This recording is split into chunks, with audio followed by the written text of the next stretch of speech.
¿Has notado alguna vez que las relaciones humanas tienen sus altas y sus bajas? Las amistades se disfrutan algunas veces y otras no tanto. Algunas veces son seguras y otras veces son inseguras. Hemos visto en lecciones anteriores que los profetas en el Antiguo Testamento fueron emisarios de los pactos de Dios con su pueblo. Y para entender esta función de emisario, tenemos que entender que los profetas se dieron cuenta de que la relación entre Israel y Dios tuvo sus altas y sus bajas. Hemos titulado esta lección Las dinámicas de los pactos. En esta lección veremos tres tópicos diferentes. Primero, exploraremos los ideales de los pactos. Segundo, examinaremos el juicio de los pactos. ¿Cómo ministraban los profetas de parte de Dios cuando las personas caían bajo juicio divino? Y tercero, veremos las bendiciones de los pactos. ¿Cómo hablaron los profetas de las bendiciones que Dios ofreció a su pueblo? Entender estas dinámicas de la vida de los pactos nos ayudará a entender la profecía del Antiguo Testamento y cómo se aplica a la iglesia y al mundo hoy día. ¿Cuáles fueron los ideales básicos de la vida de los pactos con Jehová?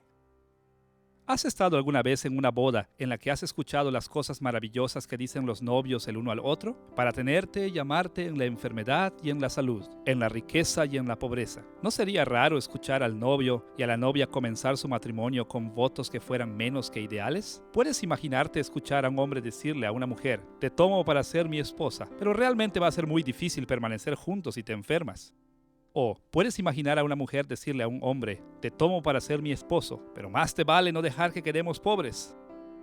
Bueno, nos preguntaríamos qué le pasaría a una pareja así, porque esperamos que el principio de un matrimonio se enfoque en ideales. Es una relación fresca. Es un tiempo cuando las cosas son los que se suponían que fueran.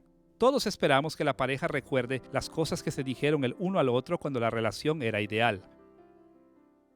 Bueno, los profetas del Antiguo Testamento sabían que algo así era verdad de la relación entre Dios y su pueblo. Ellos entendieron que había ciertos ideales en la relación de los pactos entre Dios e Israel. Ahora, para entender esta relación ideal, debemos ver dos asuntos.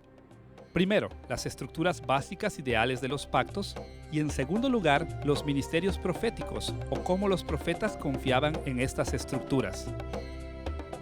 En las lecciones anteriores vimos que el Antiguo Testamento describe los pactos de Jehová con Israel como si estuviera moldeado como los tratados entre el soberano y el vasallo del antiguo cercano oriente.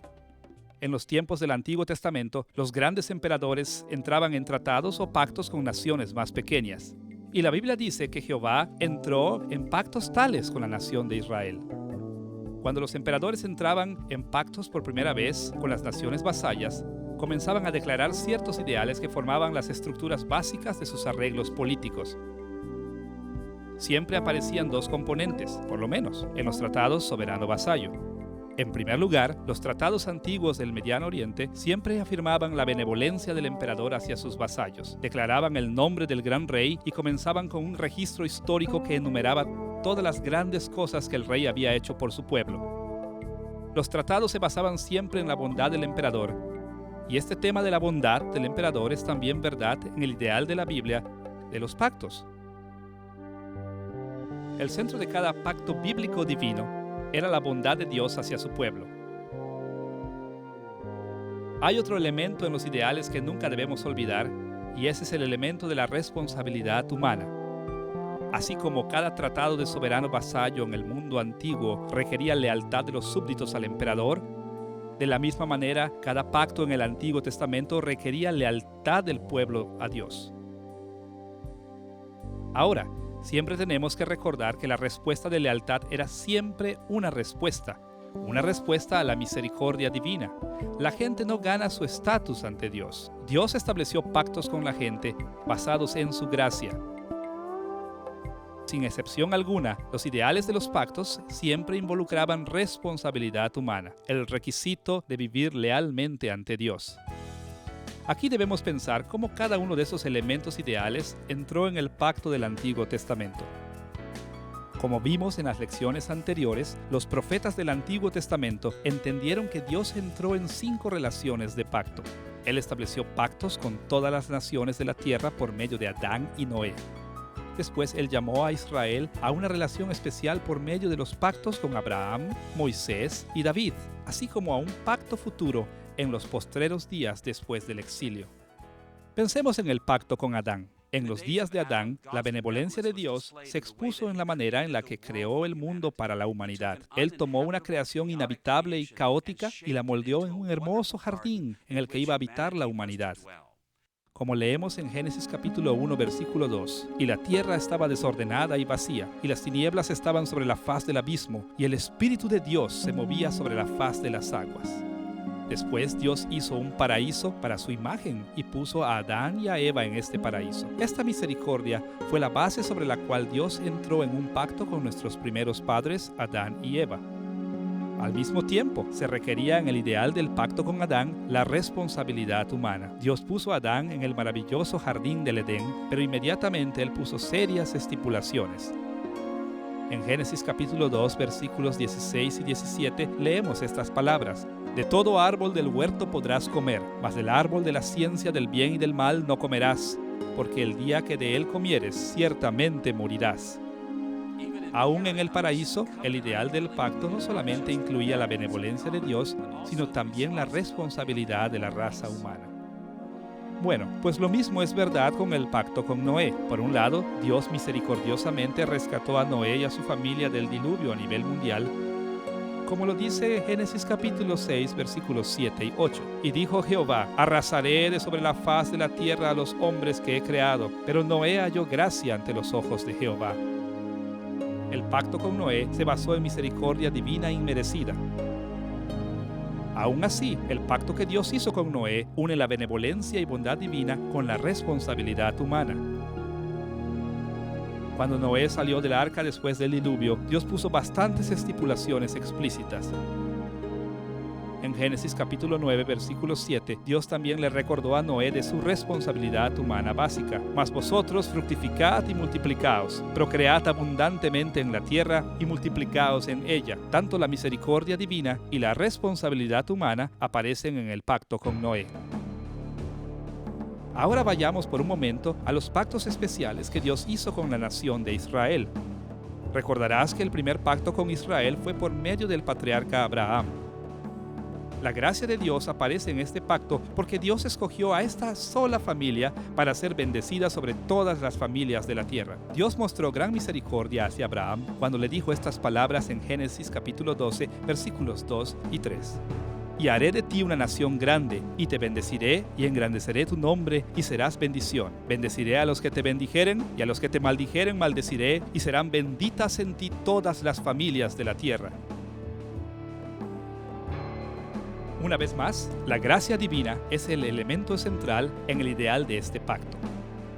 No obstante, la responsabilidad humana también fue una parte esencial del ideal del pacto con Abraham. La responsabilidad del patriarca viene en primer plano en muchas ocasiones.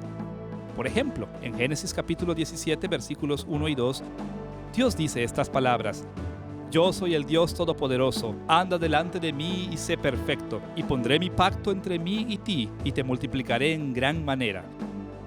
El pacto abrahámico incluía la responsabilidad humana. Muchos cristianos hoy día tienen una impresión falsa con relación al pacto de Dios con Moisés. Piensan que este pacto se centró en las obras, pero no fue así. Y podemos ver esto claramente en el hecho de que los 10 mandamientos comienzan con un prólogo histórico muy parecido a los prólogos de los tratados de los soberanos del cercano oriente. Antes que se diera mandamiento alguno, en Éxodo capítulo 20, versículo 2, leemos estas palabras: «Yo soy Jehová tu Dios, que te saqué de la tierra de Egipto, de casa de servidumbre». Dios esperaba que su pueblo lo obedeciera, pero en base a este hecho de misericordia al sacarlos de la tierra de Egipto. Claro, el otro lado de la responsabilidad humana también aparece en el pacto con Moisés. Éxodo capítulo 19, versículo 5 dice estas palabras a Israel: «Ahora pues, si diereis oído a mi voz y guardareis mi pacto, vosotros seréis mi especial tesoro sobre todos los pueblos, porque mía es toda la tierra». La gracia divina fue unida a la responsabilidad humana en el estado ideal del pacto con Moisés. Ahora, el pacto real con David también se enfocó en la benevolencia divina. Dios habló a David de esta manera en 2 Samuel, capítulo 7, versículo 8. Yo te tomé del redil, de detrás de las ovejas, para que fueses príncipe sobre mi pueblo, sobre Israel. Dios escogió la familia de David como la dinastía permanente sobre su pueblo por puro amor, no por mérito alguno que haya visto en David. La dinastía de David se estableció porque Dios fue misericordioso con él. Al mismo tiempo, Dios unió esta muestra de gracia a David con el requisito de la lealtad. Escucha la manera en que se presentan los requisitos de lealtad en el Salmo 89, versículos 30 al 32. Si dejan sus hijos mi ley y no anduvieren en mis juicios, si profanaren mis estatutos y no guardaren mis mandamientos, entonces castigaré con vara su rebelión y con azote sus iniquidades. Dios esperaba que los hijos de David le fueran obedientes al reconocer la gracia que él había mostrado a David. Los dos lados de los ideales de los pactos aparecen también en el nuevo pacto, lo que predijeron los profetas que vendría por medio del Mesías. El apóstol Pablo lo expuso brevemente en Efesios capítulo 2, versículos 8 a 10. Porque por gracia sois salvos por medio de la fe, y esto no de vosotros, pues es don de Dios, no por obras, para que nadie se gloríe. La gracia es la base del pacto en Cristo. Pero ahora escucha las palabras que siguen en el versículo 10. Porque somos hechura suya, creados en Cristo Jesús para buenas obras, las cuales Dios preparó de antemano para que anduviésemos en ellas. El ideal del nuevo pacto incluye también la responsabilidad humana de las buenas obras. Ahora debemos dirigir nuestra atención a nuestro segundo tópico. ¿Cómo confiaron los profetas en estas estructuras? Por un lado, constantemente los profetas le recordaban al pueblo de Dios las misericordias que Jehová les había mostrado. Sin embargo, al mismo tiempo, los profetas del Antiguo Testamento concentraron mucha de su atención en la responsabilidad humana ante el pacto. Fueron llamados por Dios para acercarse a la gente y recordarle su servicio leal a Dios. Siempre debemos recordar que los profetas sabían que había tanto creyentes como no creyentes dentro de la comunidad visible de Israel, y por esta razón trataron la responsabilidad humana en los pactos como un área de prueba. La respuesta de la gente hacia las estipulaciones de los pactos mostró la verdadera naturaleza de sus corazones. Por otro lado, los no creyentes en la comunidad visible demostraron que, de hecho, no tenían la fe salvadora porque se alejarían de sus responsabilidades de los pactos. Se negaban a confiar en Jehová para salvación y se negaban a darle su lealtad. Estos violadores flagrantes de los pactos sufrirían el juicio de Dios. Por otro lado, la prueba de la responsabilidad humana también identificaba a aquellos que estaban verdaderamente en la comunidad invisible del pacto. Ahora, estas eran personas redimidas eternamente, habían ejercido la fe salvadora en Jehová y estaban en camino a la vida eterna. Pero el hecho es que muchas veces los profetas desafiaron aún a estas personas a probar su fe, de la misma manera en la que lo hace el Nuevo Testamento. Escucha las palabras de Apocalipsis capítulo 2, versículo 7. El que tiene oído, oiga lo que el Espíritu dice a las iglesias. Al que venciere, le daré a comer del árbol de la vida, el cual está en medio del paraíso de Dios. Este tipo de tema, que debemos obedecer al Señor con el fin de probar que genuinamente tenemos la fe salvadora, es un tema que se encuentra también en los profetas. Ahora, aquí debemos tener cuidado de no pensar que los profetas fueron legalistas, simplemente porque enfatizaron la responsabilidad humana. La realidad es que los profetas entendieron que la gracia de Dios estaba detrás de cada acto de obediencia y fidelidad. Sabemos esto también de toda la enseñanza de la Escritura, que siempre que la gente es fiel al Señor, es por el Espíritu del Señor trabajando en ellos. Sin embargo, al mismo tiempo, la Biblia nos recuerda constantemente nuestra responsabilidad de obedecer. Y porque sabemos que la gracia de Dios estaba detrás de cada acto de obediencia, ellos no vacilaban en llamar al pueblo de Dios a la obediencia y fidelidad. Hasta aquí, en nuestro estudio de las dinámicas de los pactos, hemos visto dos lados de los ideales de los pactos. Ahora debemos dirigir nuestra atención a nuestro segundo tópico, el juicio de los pactos. ¿Cuál fue la dinámica de la vida de los pactos cuando el pueblo de Dios se alejó del servicio al Señor? Hay muchas formas de gobernar humanamente por todo el mundo, pero hay una cosa en común en cada gobierno humano. Todos reconocen que las personas de un lugar no obedecerán todas sus leyes. Y como resultado, establecen un sistema de crimen y castigo. Lo mismo pasó en los pactos de Dios con Israel. Él sabía que su pueblo era pecador. Él sabía que se rebelarían en su contra, así que estableció un sistema de juicio sobre su pueblo. Los profetas jugaron un papel muy importante en el sistema de juicio. Fueron mensajeros de los pactos. Ellos traían a la mente los delitos y también advertían de los castigos que Dios les daría si violaban su pacto. Ahora, para entender cómo funcionaban los profetas como mensajeros de juicio, necesitamos entender dos elementos del juicio de los pactos que Dios puso sobre su pueblo. Primero, exploraremos el tipo de juicios que anunciaron los profetas. Y segundo, exploraremos el proceso que seguirían los juicios. Veamos primero los tipos de juicios que emitieron los profetas en contra de aquellos que violaban notoriamente sus pactos con Jehová. Es importante darse cuenta que los profetas del Antiguo Testamento no inventaron los tipos de juicios con que amenazaban. Por el contrario, veían en las Escrituras del Antiguo Testamento las listas o catálogos de los diferentes tipos de juicios que debería de esperar el pueblo de Dios. El vocabulario de los profetas revela que frecuentemente dependían de pasajes provenientes de los libros de Moisés. Hay 5 pasajes principales que guiaron a los profetas al enumerar los tipos de juicio que vendrían contra el pueblo de Dios. Deuteronomio capítulo 4 versículos 25 a 28. Deuteronomio capítulo 28 versículos 15 a versículos 68. Deuteronomio capítulo 29 versículos 16 al 29. Deuteronomio capítulo 32 versículos 15 al 43.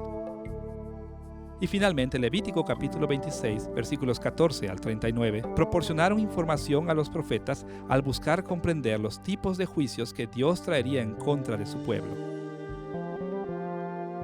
Hay tanto material en estos pasajes que es difícil resumir lo que dicen, pero es seguro decir que Moisés escribió estos pasajes para comunicar a la nación que habían 2 categorías básicas del juicio de los pactos. El primer tipo de los juicios de los pactos es que Dios respondería al pecado persistente con juicio en la naturaleza. Dios amenaza con retirar su bendición del orden natural de tal manera que el mundo se vuelva hostil al pueblo de Dios. Recordarás que Dios trajo a Israel a una tierra donde fluye leche y miel. El orden natural en la tierra prometida iba a ser una bendición tremenda al pueblo de Dios. Pero los profetas advirtieron que cuando se rebelara Israel, quitaría esta bendición en juicio. Ahora, ¿qué tipo de juicios naturales vendrían en contra de la comunidad visible del pacto? Deuteronomio capítulos 4, 28, 29 y 32, así como Levítico capítulo 26, enumeran por lo menos 6 tipos principales de juicios naturales en contra del pueblo de Dios. Primero, estos capítulos en los libros de Moisés nos dicen que algunas veces Dios enviará sequías a la tierra de Israel. Esta sequía secará la tierra de tal manera que las personas sufrirán tremendamente y habrá pestilencia. También vendrá hambre de tal manera que las personas no tendrán comida cuando se rebelen notoriamente en contra del Señor. Y vendrá enfermedad sobre ellos, recibirán fiebre y tumores y plagas. Los animales salvajes amenazarán la vida humana y habrá una pérdida de la población. La infidelidad y últimamente la muerte diezmarán los animales y la población humana en la tierra de la promesa. Los profetas mencionaron estos tipos de juicios del pacto una y otra vez. Frecuentemente advirtieron que Dios iba a traer desastre natural para perturbar la vida en la tierra prometida. Por ejemplo, escuchemos lo que dijo Ageo en Ageo capítulo 1, versículos 9 al 11. Por cuanto mi casa está desierta y cada uno de vosotros corre a su propia casa. Por eso se detuvo de los cielos sobre vosotros la lluvia y la tierra detuvo sus frutos. Y llamé la sequía sobre esta tierra y sobre los montes, sobre el trigo, sobre el vino, sobre el aceite, sobre todo lo que la tierra produce, sobre los hombres y sobre las bestias y sobre todo trabajo de manos. Con frecuencia, Dios pedía que sus profetas anunciaran que el juicio estaba viniendo en el orden natural. Ahora, además del juicio en la naturaleza, también encontramos que los profetas anuncian el juicio en la guerra. Frecuentemente, la guerra trae horrores naturales, tales como hambre y enfermedad, pero Dios también habló de enviar enemigos humanos en contra de su pueblo como un tipo de juicio de los pactos. Un número de motivos de guerra aparecen en los escritos de Moisés, en Deuteronomio capítulos 4, 28, 29, 32 y en Levítico capítulo 26 encontramos por lo menos 5 categorías de juicio en la guerra. Primero, el pueblo de Dios sufrirá derrota. No serán capaces de resistir los ataques de sus enemigos. Segundo, sus ciudades serán sitiadas. Las ciudades serán rodeadas por sus enemigos y sus habitantes sufrirán. Después, los enemigos ocuparán la tierra. Los enemigos del pueblo de Dios vendrán a la tierra de la promesa y tomarán control. La muerte y la destrucción es otra maldición del pacto en la guerra, porque muchos del pueblo de Dios morirán en manos de sus enemigos. Y finalmente, la maldición peor de todas. Dios dice que su pueblo será tomado cautivo y esparcido entre las naciones en exilio. Los profetas no solo anunciaban una y otra vez que el pueblo de Dios sería derrotado por sus enemigos, sino que también les advertían que estaba viniendo el exilio de su tierra. Por ejemplo, el profeta Miqueas advirtió que muchos judaítas serían exiliados de la tierra prometida. En Miqueas capítulo 1, versículo 16, podemos leer estas palabras de exilio. Ráete y trasquílate por los hijos de tus delicias, hazte calvo como águila, porque en cautiverio se fueron de ti. Amenazas de juicio y guerra como estas aparecen en todos los profetas del Antiguo Testamento. Así vemos que los profetas del Antiguo Testamento anunciaban dos tipos básicos de juicios de los pactos: desastres naturales y guerra. Ahora demos un vistazo al proceso que seguiría Dios al imponer estos tipos de juicios para su pueblo. ¿Qué procesos de juicio esperaban los profetas que se llevaran a cabo? Los profetas aprendieron el proceso de los juicios de los pactos principalmente de Levítico capítulo 26, versículos 14 al 39. En este pasaje Moisés describe el juicio como algo que se lleva a cabo en un periodo largo de tiempo y sigue un modelo particular. En tanto examinamos este pasaje, vamos a encontrar por lo menos 3 principios que gobiernan el proceso en que se llevarán a cabo estos juicios. Dios mostrará paciencia, pero los juicios incrementarán en severidad y habrá un clímax particular para estos juicios. Vamos a pensar primero en la paciencia divina. Levítico capítulo 26, versículos 14 al 39, aclara que Dios ejerce gran paciencia hacia su pueblo cuando peca. Dios se da cuenta de que su pueblo se rebelará y que serán obstinados, rehusando arrepentirse. Así que en este pasaje, Moisés revela que Dios será muy paciente con su pueblo. Levítico capítulo 26 se divide en 5 secciones principales, versículos 14 al 17, 18 al 20, 21 al 22, 23 al 26 y 27 al 39. Cada uno de estos segmentos comienza así: si no me oyereis, y después sigue diciendo lo que les hará en juicio. Esta repetición de si no me oyereis muestra que Dios tiene la intención de ser paciente con su pueblo al darles muchas oportunidades para arrepentirse. Una de las descripciones más breves de la paciencia de Dios aparece en la profecía del Antiguo Testamento. El profeta Joel habló de la paciencia de Dios en Joel capítulo 2 cuando llamó al pueblo al arrepentimiento. En capítulo 2, versículo 13, dice estas palabras a Israel: y convertíos a Jehová, vuestro Dios, porque misericordioso es y clemente, tardo para la ira y grande en misericordia, y que se duele del castigo. Los profetas creían fuertemente en el juicio de los pactos, pero también creían que Jehová era muy paciente con su pueblo. El primer principio de los juicios de los pactos en Levítico 26 es que Dios será paciente, pero hay un segundo principio. Los juicios de los pactos de Dios vendrán con severidad creciente. Así como los 5 segmentos de Levítico capítulo 26 nos dicen que Dios es paciente, también nos dicen que Dios aumentará la severidad de sus juicios.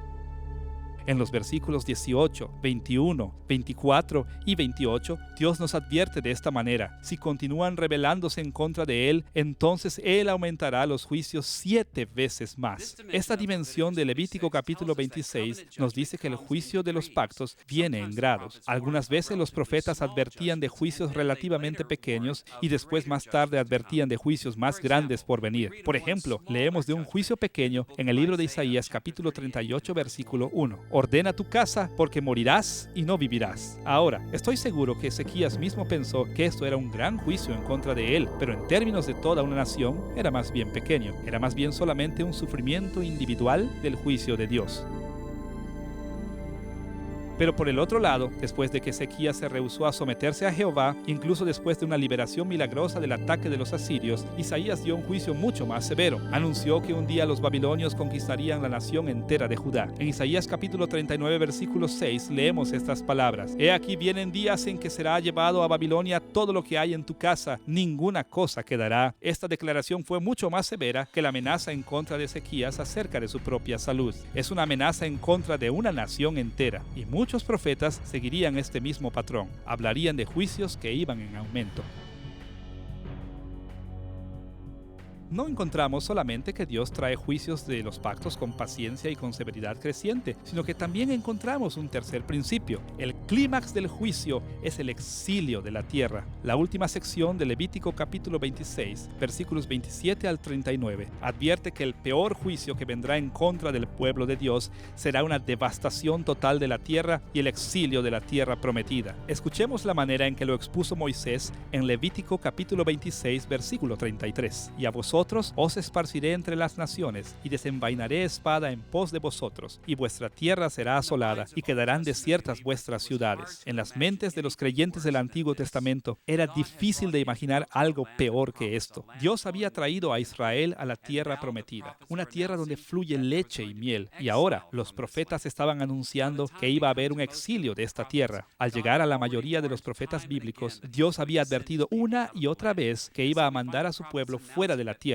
Y así encontramos a los profetas anunciando que el exilio estaba viniendo. Por ejemplo, en Amós capítulo 5, versículos 26 y 27, leemos estas palabras. Antes bien, llevabais el tabernáculo de vuestro Moloc y Cuyum, ídolos vuestros, la estrella de vuestros dioses que os hicisteis. Aunque Moisés hizo la amenaza del exilio claramente en Levítico capítulo 26 y en otros pasajes, el pueblo de Israel todavía no lo podía creer. Sería más popular creer que Dios no sacaría a su pueblo. Por lo menos, Jerusalén permanecería intacta. El pueblo había olvidado que su pacto con Jehová requería la responsabilidad humana. Y esta es la razón por la que, en los últimos años de la seguridad de Jerusalén, Jeremías tuvo que proclamar que la destrucción de la ciudad y del templo estaba viniendo. En Jeremías capítulo 7, versículos 13 al 15, leemos estas palabras. Ahora pues, por cuanto vosotros habéis hecho todas estas obras, dice Jehová, y aunque os hablé desde temprano y sin cesar, no oísteis, y os llamé y no respondisteis, haré también a esta casa sobre la cual es invocado mi nombre, en la que vosotros confiáis, y a este lugar que di a vosotros y a vuestros padres, como hice a Silo. Os echaré de mi presencia, como eché a todos vuestros hermanos, a toda la generación de Efraín. Dios es misericordioso y paciente y bueno con su pueblo. Toma mucho tiempo molestarlo, pero puede ser provocado a ira. Y así descubrimos que Dios hace juicio sobre su pueblo, pero es un juicio paciente y bueno que ejecuta sobre su pueblo. Hasta aquí, en esta lección de las dinámicas de los pactos, hemos visto los ideales de los pactos y los juicios de los pactos. Ahora veremos el tercer elemento en nuestra discusión, las bendiciones de los pactos. ¿Cómo derrama Dios sus bendiciones en su pueblo? ¿Has estado alguna vez en una amistad en donde la otra persona simplemente no olvida? Quizá te has mudado muy lejos y las cartas continúan viniendo, aún después que has olvidado responder. O suena el teléfono y es otra vez tu fiel amigo. Bien. Es bueno tener amigos como este que están apegados a ti por toda la historia. Y lo mismo fue verdad para Jehová y su relación con Israel. Los profetas sabían que Dios juzgaría severamente a su pueblo, pero también sabían y proclamaban que Jehová nunca abandonaría al pueblo de su pacto. Para explorar este lado de la vida de los pactos, necesitamos ver dos consideraciones, así como lo hicimos en el estudio del juicio. Primero, veremos los tipos de bendiciones de los pactos y después veremos los procesos de las bendiciones de los pactos. Las bendiciones vienen cuando el pueblo busca serle fiel a Dios. Claro, Dios no espera que su pueblo sea perfecto, pero sí espera que lo busquen sinceramente y no se rebelen en su contra. Cuando el pueblo del pacto es fiel en esta forma, Dios los bendice ricamente. La primera categoría de bendiciones es bendición en la naturaleza. Así como Moisés habló de juicio en la naturaleza, también habló de las bendiciones que vendrían en el entorno natural. Moisés reveló a Israel que Dios ofreció tremendas bendiciones naturales si solamente le servían fielmente. Este tipo de motivo aparece en 4 maneras, por lo menos en Deuteronomio capítulos 4, 28, 30 y Levítico capítulo 26. Primero, Moisés habla de abundancia en la agricultura. Los campos estarían llenos de cosechas y la gente era fiel a su Señor. También habla de la fertilidad del ganado. El ganado crecería en grandes cantidades y la gente servía fielmente al Señor. Vendrían salud y prosperidad al pueblo de Dios. Disfrutarían salud en general y bienestar, y además de esto, la población crecería. El número de israelitas aumentaría para llenar la tierra prometida. Los anuncios de bendición en la naturaleza no deben sorprenderlos. Cuando Dios hizo primero a la humanidad, los puso en un paraíso, el jardín del Edén, pero después Dios los sacó debido al pecado. Cuando el pueblo del pacto es fiel a Dios, Él promete darles bendiciones, bendiciones en la naturaleza para que puedan experimentar los tipos de cosas que Dios quería que tuviera la raza humana en el mismo principio. Los profetas del Antiguo Testamento hablaron de muchas maneras acerca de las bendiciones de la generosidad en la naturaleza. Escucha un ejemplo en Joel capítulo 2, versículos 22 al 23. Animales del campo, no temáis, porque los pastos del desierto reverdecerán, porque los árboles llevarán su fruto, la higuera y la vid darán sus frutos. Vosotros también, hijos de Sión, alegraos y gozaos en Jehová vuestro Dios, porque os ha dado la primera lluvia a su tiempo. De la misma manera, Zacarías predijo que el pueblo en sus días vería las bendiciones de Dios cuando obedecieran al Señor. Zacarías capítulo 8, versículo 12 dice estas palabras: porque habrá simiente de paz, la vid dará su fruto y dará su producto la tierra, y los cielos darán su rocío. Aunque el primer tipo de bendición de los pactos se enfoca en la abundante recompensa de la naturaleza, también aparece una segunda categoría principal una y otra vez en los profetas, y esta es la bendición en la guerra. Así como el pueblo del pacto sufrió la derrota en la guerra cuando estaban bajo el juicio de Dios, ellos experimentaron la victoria y la paz cuando estaban bajo las bendiciones del pacto. Este motivo aparece por lo menos en 4 maneras en Deuteronomio capítulos 4, 28, 30 y Levítico capítulo 26. Primero, Moisés dice al pueblo de Dios que ellos derrotarán a sus enemigos. Pero más que esto, habrá un fin a la guerra, cesará la hostilidad con las naciones y habrá un alivio para la destrucción. Y claro, habrá un regreso de cualquier cautivo que ha sido llevado lejos de la tierra prometida. Los profetas del Antiguo Testamento frecuentemente hablaron de esos tipos de bendiciones en la guerra. Escucha cómo predijo Amós un gran futuro de éxito militar para la nación de Israel. En Amós capítulo 9, versículos 11 y 12, dice estas palabras del período post-exílico: en aquel día yo levantaré el tabernáculo caído de David, y cerraré sus portillos, y levantaré sus ruinas, y lo edificaré como en el tiempo pasado, para que aquellos sobre los cuales es invocado mi nombre posean el resto de Edom y a todas las naciones, dice Jehová que hace esto. El profeta Amós anunció en un mundo de hostilidades y problemas que la casa de David tendría la victoria sobre todos los enemigos hostiles. Y de la misma manera, Miqueas en el capítulo 4, versículo 3, anunció que habría gran paz como resultado de estas victorias. Y martillarán sus espadas para asadones y sus lanzas para hoces. No alzará espada nación contra nación, ni se ensayarán más para la guerra. Así que podemos ver en estos pasajes que los profetas se orientaron hacia la gracia y las bendiciones de Dios. Aunque los profetas tuvieron que decir mucho de lo negativo acerca del juicio y pecado, también dijeron que el arrepentimiento y la fidelidad guiarían a grandes bendiciones en la naturaleza y en la guerra. Ahora que hemos visto los tipos de bendiciones que Dios traería a su pueblo, también debemos ver los procesos por los cuales venían estas bendiciones. Así como había un proceso para el juicio, de igual manera lo había para las bendiciones también. Hay por lo menos 3 principios que gobiernan el proceso de la bendición divina. Primero, las bendiciones vienen por medio de la gracia, y después las bendiciones vienen en varios grados, y hay un clímax de las bendiciones de Dios. Con mucha frecuencia, los cristianos modernos tienen impresiones falsas de que en el Antiguo Testamento la gente ganaba su salvación o ganaba su justicia ante Dios, pero nada puede estar más lejos de la verdad. Los profetas no ofrecieron una forma de salvación por obras a los hombres y las mujeres. Ellos hacían un llamado a la gente para arrepentirse y buscar la misericordia de Dios. En Oseas capítulo 14, versículo 1, leemos estas palabras: vuelve, oh Israel, a Jehová tu Dios, porque por tu pecado has caído. Llevad con vosotros palabras de súplica y volved a Jehová y decidle: quita toda iniquidad y acepta el bien, y te ofreceremos la ofrenda de nuestros labios. Nota que Oseas no dice nada acerca de que sus lectores deben de trabajar duro para ganar las bendiciones de Dios. Por el contrario, los fieles en Israel sabían que únicamente la misericordia de Dios les traería bendiciones. Ellos buscaban el perdón como una base para las bendiciones del pacto, no el mérito humano. El segundo principio que gobierna las bendiciones de los pactos es que vienen en una variedad de grados. Así como los juicios venían en grados, así podemos hablar de bendiciones más pequeñas y más grandes. En lo más bajo de la escala, los profetas del Antiguo Testamento hablaron de misericordias de Dios relativamente pequeñas. Por ejemplo, así como Isaías le dijo a Ezequías que se iba a enfermar y morir, también anunció una pequeña bendición al rey cuando le dijo que Dios lo dejaría vivir. En Isaías capítulo 38, versículo 5, Dios dijo: ve y di a Ezequías: Jehová, Dios de David, tu padre, dice así: he oído tu oración y visto tus lágrimas. He aquí que yo añado a tus días 15 años. Un buen número de profecías se enfocan en estos tipos de bendiciones personales o individuales, pero muchas veces los profetas también dirigían su atención a las grandes bendiciones nacionales que Dios traería a su pueblo. Por ejemplo, en el año 701, los asirios habían atacado a Judá y habían llegado a las puertas de Jerusalén. En Isaías capítulo 37, versículos 34 y 35, el profeta anunció claramente que Dios los libraría de esta gran derrota. Por el camino que vino volverá y no entrará en esta ciudad, dice Jehová, porque yo ampararé a esta ciudad para salvarla, por amor de mí mismo y por amor de David, mi siervo. Esta era una gran bendición para el pueblo de Dios, porque su propia existencia había sido amenazada, y Dios dijo que Él les daría la bendición de la victoria en la guerra. Al leer los profetas del Antiguo Testamento, siempre debemos estar alertas a las bendiciones pequeñas o grandes que Dios anunció a su pueblo del pacto. Además de la gracia divina y los grados de bendiciones, un tercer principio gobierna las bendiciones de los pactos: el clímax de la restauración del remanente. Los profetas del Antiguo Testamento creían que no importaba cuán grande fuera el juicio de Dios, siempre habría un remanente. Ahora, este remanente podía ser grande o muy pequeño,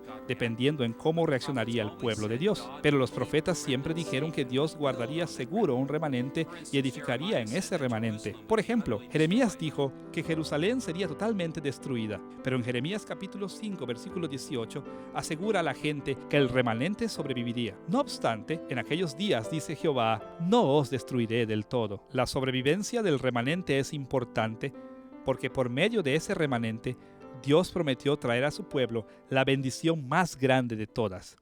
Ya hemos visto en Levítico capítulo 26 que la peor maldición de todas era el exilio de la tierra. Pero en Levítico capítulo 26, versículos 40 al 45, así como en Deuteronomio capítulo 4 y Deuteronomio capítulo 30, Dios prometió que Él preservaría un remanente, lo traería de regreso a la tierra y los bendeciría mucho más que antes. Escucha la manera en que lo puso Moisés en Deuteronomio capítulo 30, versículos 4 y 5. Aun cuando tus desterrados estuvieron en las partes más lejanas que hay debajo del cielo, de allí te recogerá Jehová tu Dios, y de allá te tomará, y te hará volver Jehová tu Dios a la tierra que heredaron tus padres, y será tuya, y te hará bien, y te multiplicará más que a tus padres. Este tema de la restauración del remanente aparece en todos los profetas. Por ejemplo, Jeremías enseñó que después del exilio, Dios daría grandes bendiciones naturales a su remanente. En Jeremías capítulo 23, versículo 3, Jeremías reporta estas palabras de Dios: y yo mismo recogeré el remanente de mis ovejas de todas las tierras a donde las eché, y las haré volver a sus moradas, y crecerán y se multiplicarán. De la misma manera, después del exilio, el remanente también recibirá una gran bendición en la guerra. El profeta Joel enseñó que cuando el pueblo de Dios regrese, este remanente experimentaría una gran victoria y una paz duradera. En Joel capítulo 3, versículo 9, leemos estas palabras: proclamad esto entre las naciones, proclamad guerra, despertad a los valientes y acercaos, venid todos los hombres de guerra. Pero después, en el capítulo 3, versículo 17, leemos de la victoria de Israel: y conoceréis que yo soy Jehová vuestro Dios, que habito en Sión mi santo monte, y Jerusalén será santa, y los extraños no pasarán más por ella. Joel habló de una gran victoria en la batalla que establecería a Israel como seguro por siempre. Todos los profetas del Antiguo Testamento ansiaban la restauración del remanente del pueblo de Dios. Dios prometió que a pesar del gran castigo del exilio, el remanente recibiría la bendición más grande de la restauración. En esta lección hemos explorado cómo entendieron los profetas las dinámicas de los pactos y hemos visto tres tópicos principales. Primero, los ideales de la benevolencia divina y la responsabilidad humana. Y hemos visto después cómo advertían los profetas del juicio desde un nivel individual hasta el gran juicio del exilio nacional. Y después, finalmente, hemos visto también que Dios redimiría a su pueblo de maneras pequeñas y después por medio de un remanente, trayendo una gran restauración después del exilio. Estos temas, estas dinámicas, guiaron a los profetas del Antiguo Testamento en todo lo que dijeron, y estos temas también deben guiarnos a nosotros al estudiar a los profetas del Antiguo Testamento.